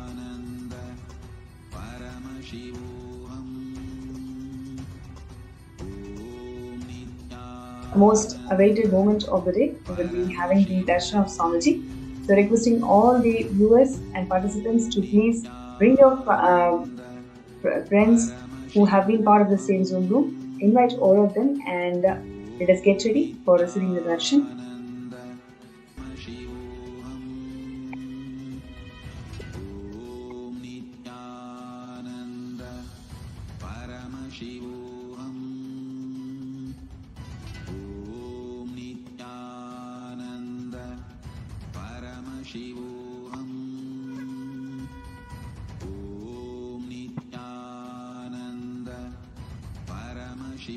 Requesting all the participants to come and settle down.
To the sharings of all of them, each one the types of experiences they shared, and I've been seeing the comments also from all of you. It's been really wonderful. This is how it is to be a part of Swamiji's Kailasa. And now it's time all of us are moving to the next and the most awaited part of our day, which is experiencing the Bhava Samadhi Darshan. Today, we are going to be having the Bhava Samadhi Darshan of Bhagavan Jwara Bhagna Murti. And let us all get ready for that. What is Bhava Samadhi Darshan? The deities, gods, goddesses are real, and they manifest in two forms.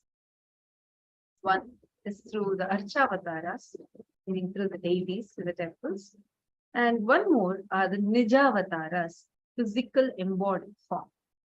Archavataras are the deities that we see in temple who radiate the consciousness and being. Nijavataras are embodying physically and manifesting physically also.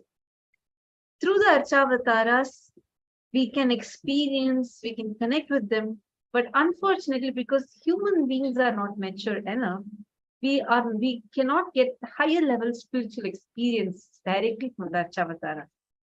To bridge this gap, out of immense compassion, the Nijavatara manifests in the physical embodied form and comes down as the physical form, giving us all the Bhava Samadhi Darshan in the Nijavatara. And today we all are going to be experiencing the Bhava Samadhi Darshan of Bhagavan Jwara Bhagna Murti.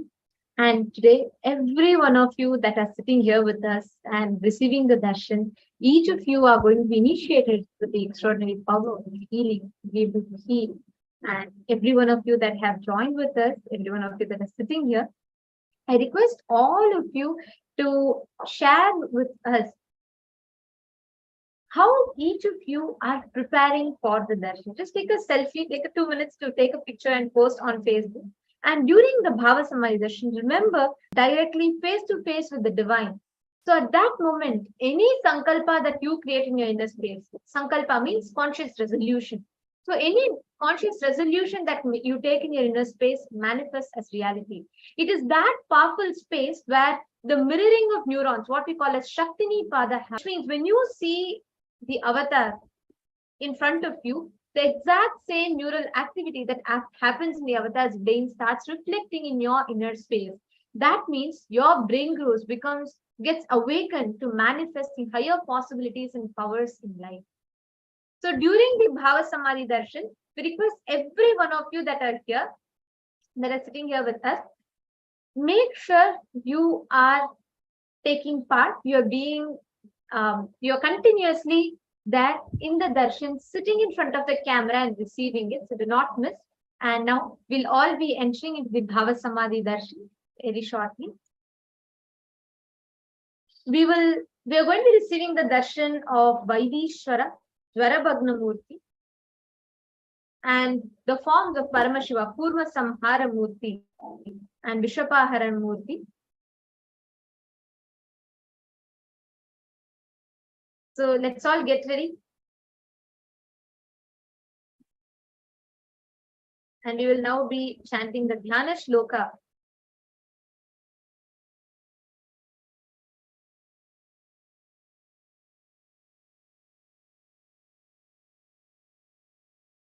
Yes. And in the meanwhile, I request every one of you to take a few minutes and please make sure your Panchopachara Puja kit is ready.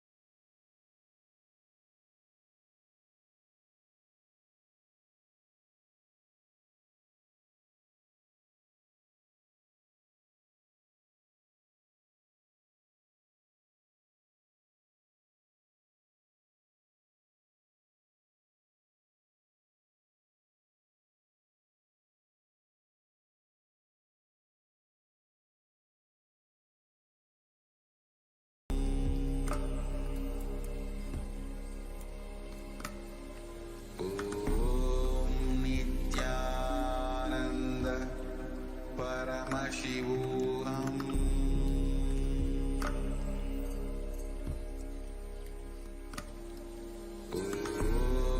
Nithyananda Paramashivam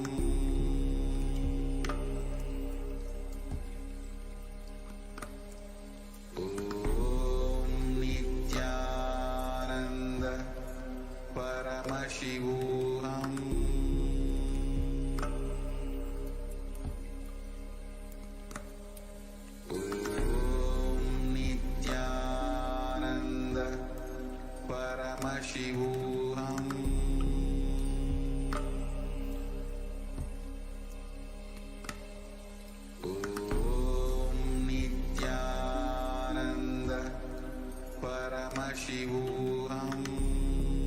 technical glitch. Now, let us all get ready to receive the darshan of Bhagavan Jwarabhagna Murti, Vishapaharana Murti, Kurma Samhara Murti, the forms of Paramashiva, all of them who came down to bestow humanity with the science of healing and a lot more. So we will now be chanting the Dhyana Shloka of Vishapaharana Murti. Abhaya Varada Hastam Tankam Sarangayuktam Shashidhara Mahibhusham Pita Vastram Trinetram Shivamasital Kalatyam Tama Vrishabharuda Devam Vishapaharanamisham Chitram Pinchatya Rupam. The form of Vishahara, the Vishapaharana Murti, is as follows. Having the Abhaya and Varada, Tanka and bow, he is wearing the crescent moon on his forehead, wearing yellow clothes and having 3 eyes. He has a dark complexioned body and rides on a bull. Such is the beautiful form of Vishapaharana Murti. Now, let us all get ready to receive the darshan of Vishapaharana Murti. Now, please sit in a deep meditative space. Sit at the head, making spine straight and close your eyes. Start chanting Bhava. Om Nithyananda Paramashivam. Om Nithyananda Paramashivam.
ಜನುಮವು ನಿನ್ನಯ ದರ್ಶನದಿ ನಿತ್ಯಾನಂದ ಪಾವನವಾಯಿತು ನನ್ನೀ ಜನುಮವು ನಿನ್ನಯ ದರ್ಶನದಿ ನಿತ್ಯಾನಂದ ಶಿವನಾಗಿ ಗುರುವಾಗಿ ಸದ್ಗತಿಯನ್ನು ಜಗಕ್ಕೆಲ್ಲ ಕೊಡುತ್ತಿರುವೆ ನಿತ್ಯಾನಂದನೇ ನೀ ಶಿವನಾಗಿ ಗುರುವಾಗಿ ಸದ್ಗತಿಯನ್ನು ಜಗಕ್ಕೆಲ್ಲ ಕೊಡುತ್ತಿರುವೆ ನಿತ್ಯಾನಂದನೇ ನೀ ನಿತ್ಯಾನಂದ ಶಿವಂ ನಿತ್ಯ ಶಿವಂ ನಿತ್ಯಾನಂದ ಶಿವಂ ನಿತ್ಯ ಶಿವಂ ನಿತ್ಯಾನಂದ ಶಿವಂ ನಿತ್ಯ ಶಿವಂ ಆನಂದ ಶಿವಂ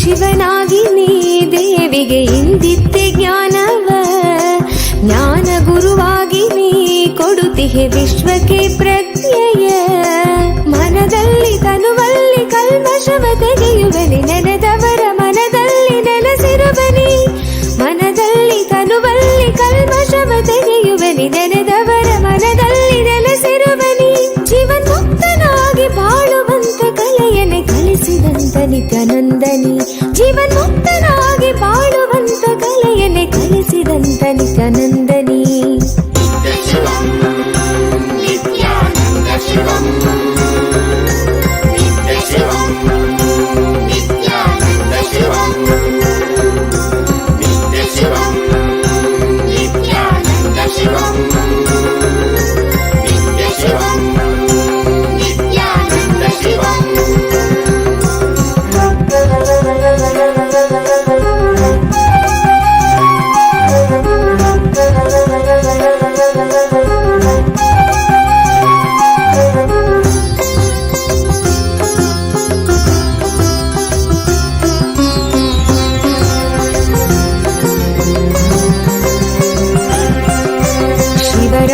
ಕಾಲವೇ ನಿತ್ಯ ಜಪವನ್ನು ಮಾಡಲು ವರವನ್ನು ನೀಡಿ ನೀನು ಅನುಗ್ರಹ ಸುರಿವೆ ನಿತ್ಯನೇ ನೀ. ಭವರೋಗವ ತಡೆದು ಭಾವದ ಚಿಂತೆಗೆಲ್ಲ ತೊಳೆದು ಕರ್ಮ ಸಂಸ್ಕಾರಗಳೆಲ್ಲ ಅಳಿಸಿ ಹೊಸ ಜೀವನ ಕೊಡುವೆ.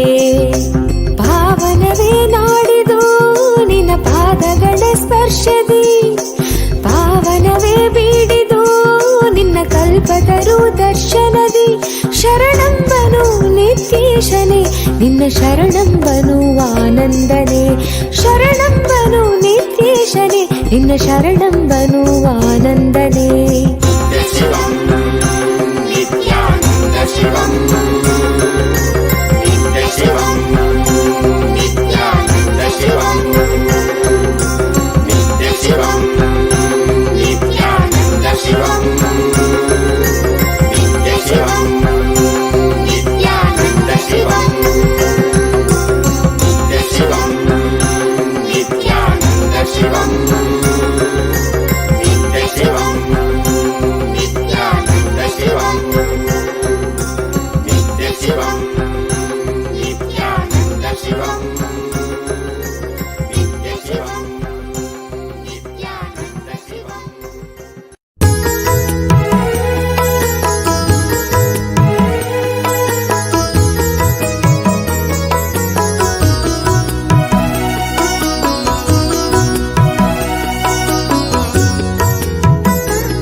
ಸತ್ಯವನರಿವ ನಿನ್ನ ಲೀಲೆಯ ಸವಿವ, ನಿನ್ನ ಸತ್ಯವನರಿವ ನಿನ್ನ ಲೀಲೆಯ ಸವಿವ.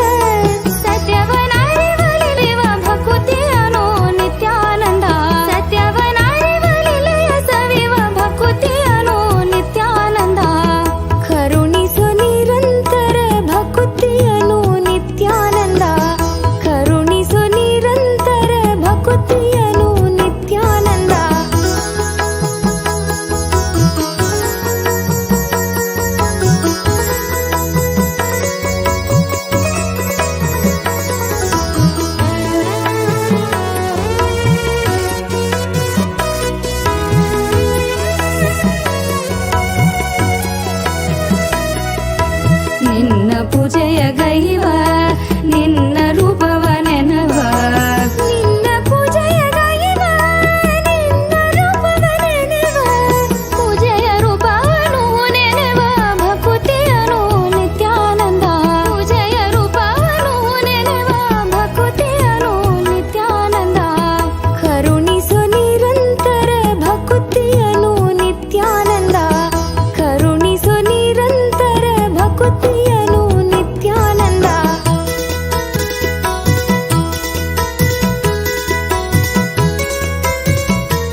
ಸಂಘವ ಸಿಗುವ ನಿನ್ನ ಚರಣವ ಸೇರುವ ನಿನ್ನ ಸಂಘವ ಸಿಗುವ ನಿನ್ನ ಚರಣವ ಸೇರುವ ಸಂಘವ ಸಿಗುವ ಚರಣವ ಸೇರುವ ಭಕುತಿಯನು ನಿತ್ಯಾನಂದ ಸಂಘವ ಸಿಗುವ ಚರಣವ ಸೇರುವ ಭಕುತಿಯನು ನಿತ್ಯಾನಂದ ಕರುಣಿಸೋ ನಿರಂತರ ಭಕುತಿಯನು ನಿತ್ಯಾನಂದ ಕರುಣಿಸೋ ನಿರಂತರ ಭಕುತಿಯನು ನಿತ್ಯಾನಂದ ನಿನ್ನ ನಾಮವ ನೆನೆವ ನಿನ್ನ ಸಿರಿಯ ಗೈವ ನಿನ್ನ ನಾಮವ ನೆನೆವ ನಿನ್ನ ಸಿರಿಯ ಗೈವ ಭಕುತಿಯನು ನಿತ್ಯಾನಂದ ಭಕುತಿಯನು ನಿತ್ಯಾನಂದ ಭಕುತಿಯನು ನಿತ್ಯಾನಂದ ಭಕುತಿಯನು ನಿತ್ಯಾನಂದ ಕರುಣಿಸೋ ನಿರಂತರ ಭಕುತಿಯನು ನಿತ್ಯಾನಂದ ಕರುಣಿಸೋ ನಿರಂತರ ಭಕುತಿಯನು ನಿತ್ಯಾನಂದ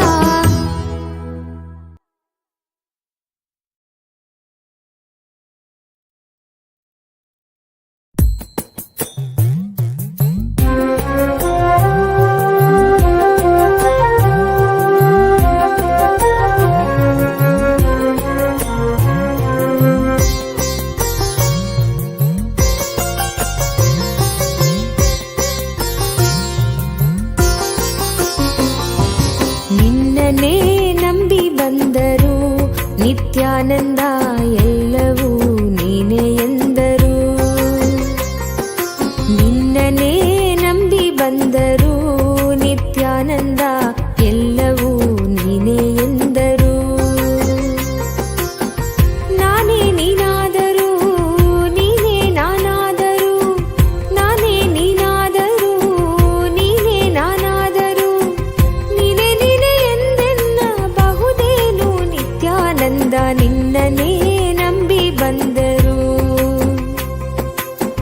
ನೀನೇ ನೀನೇ ಎಂದೆನ್ನ ಬಹುದೇನು ನಿತ್ಯಾನಂದ ನಿನ್ನನೇ ನಂಬಿ ಬಂದರು ನಿತ್ಯಾನಂದ ಎಲ್ಲವೂ ನೀನೇ ಎಂದರು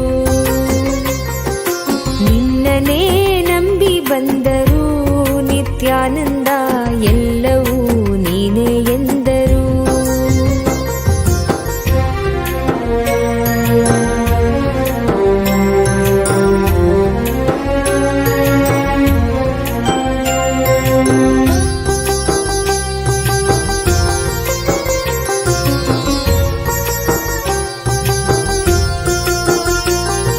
ಜ್ಞಾನವ ಪಡೆಯದಿದ್ದರು ಜ್ಞಾನಿಯ ನಂಬಿದ್ದರು ಜ್ಞಾನವ ಪಡೆಯದಿದ್ದರು ಜ್ಞಾನಿಯ ನಂಬಿದ್ದರು ಸತ್ಯವನರಿಯ ಬಂದಿದ್ದರು ನಿತ್ಯಾನಂದ ಮಿಥ್ಯಕ್ಕೆ ಎನ್ನ ನೂಕಬಹುದೇನು ಸತ್ಯವನರಿಯ ಬಂದಿದ್ದರು ನಿತ್ಯಾನಂದ ಮಿಥ್ಯಕ್ಕೆ ಎನ್ನ ನೂಕಬಹುದೇನು ನಿತ್ಯಾನಂದ ನಿನ್ನನೇ ನಂಬಿ ಬಂದರು ನಿತ್ಯಾನಂದ ಎಲ್ಲವೂ ನೀನೇ ಎಂದರು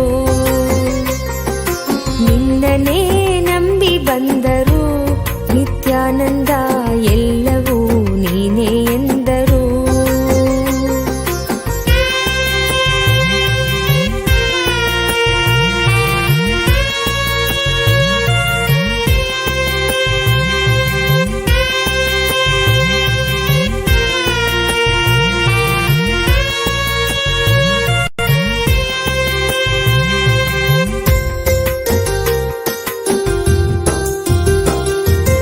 ಎಂದಿಗೂ ನಾ ಗೆಲ್ಲದಿದ್ದರೂ ನಿತ್ಯಾನಂದ ಎಲ್ಲ ಗೆದ್ದವನಾದ ನಿನ್ನ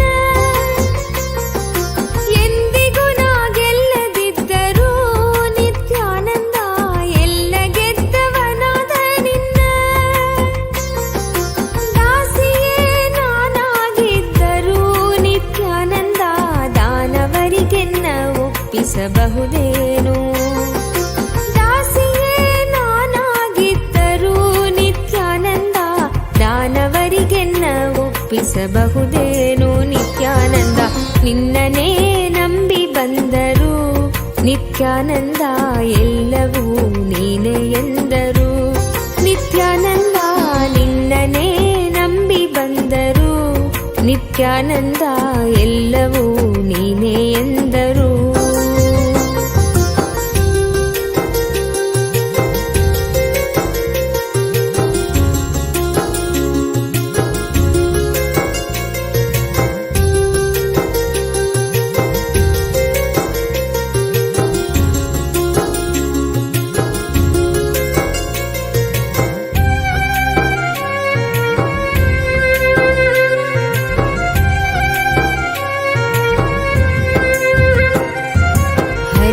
ಅರಿತವರು ಅರಿತಂತಿದ್ದರು, ಅರಿಯದವರು ಅರಿತಂತಿದ್ದರು, ಅರಿತವರು ಅರಿಯದಂತಿದ್ದರು, ಅರಿತವರು ಅರಿಯದಂತಿದ್ದರು.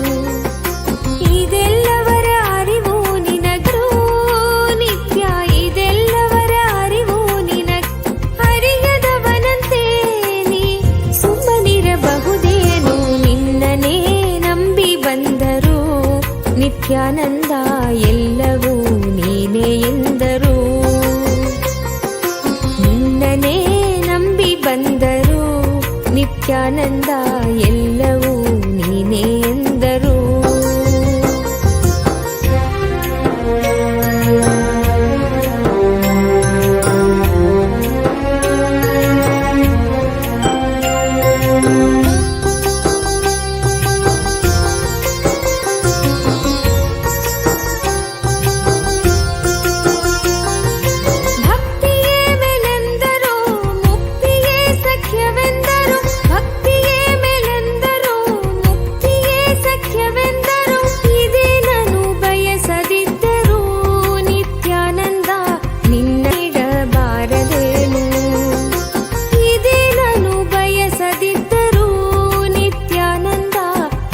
ಸಾನ್ನಿಧ್ಯವನು ನೀಡಬಾರದೇನು ನಿತ್ಯಾನಂದ, ನಿನ್ನನೇ ನಂಬಿ ಬಂದರು ನಿತ್ಯಾನಂದ ಎಲ್ಲವೂ ನೀನೇ ಎಂದರು. Nithyananda ಪರಮಶಿವೋಹಂ.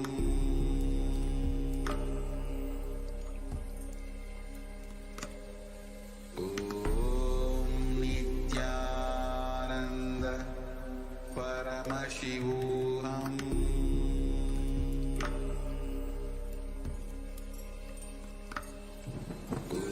Om Nithyananda Paramashivam.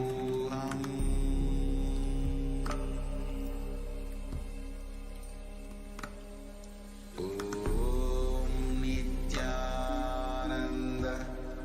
Paramashivam.